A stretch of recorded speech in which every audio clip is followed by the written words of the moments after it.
નમસ્કાર દર્શક મિત્રો, હું છું અજય ભાટિયા અને તમે જોઈ રહ્યા છો ભાટિયા 15 ન્યૂઝ। જોઈએ આજના મુખ્ય સમાચાર। અરવલ્લી જિલ્લામાં સ્થાનિક સ્વરાજ્યની ચૂંટણીના પરિણામો કોંગ્રેસે નોંધાવ્યા છે મહત્વનો વિજય। માલપુર તાલુકા પંચાયતની 8 નાથાવાસ બેઠક પર કોંગ્રેસના ઉમેદવાર અંબાલાલ લાડુભાઈ તરારને ભવ્ય જીત મેળવી રાજકીય મેદાનમાં પોતાની મજબૂત હાજરી નોંધાવી છે। આ વિજય માત્ર એક બેઠક નથી, પરંતુ લોકવિશ્વાસ અને વિકાસના મુદ્દાઓ પર મુકાયેલા મજબૂત વિશ્વાસનું પ્રતિબિંબ છે। આ પ્રસંગે અરવલ્લી જિલ્લા કોંગ્રેસ પ્રમુખ અરુણભાઈ પટેલ, પૂર્વ ધારાસભ્ય જસુભાઈ પટેલ તેમજ નિશ્ચલ પટેલ મતદાતાઓનો હૃદયપૂર્વક આભાર વ્યક્ત કર્યો। તેમણે જણાવ્યું કે આ જંગી બહુમતી એ સાબિત કરે છે કે લોકો વિકાસ, પારદર્શિતા અને લોકહિતના મુદ્દાઓને પ્રાથમિકતા આપે છે।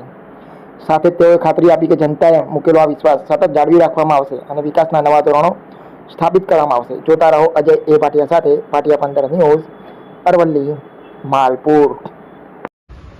હું અંબાલાલભાઈ લાડુભાઈ તરાર, માલપુર તાલુકાની નાથાવાસ સીટ નંબર 8 ઉપર તાલુકા ડેલિગેટમાં વિજયી બનાવવા માટે સર્વ મતદાર ભાઈઓ અને બહેનોનો મારા દિલથી હૃદયપૂર્વક આભાર વ્યક્ત કરું છું।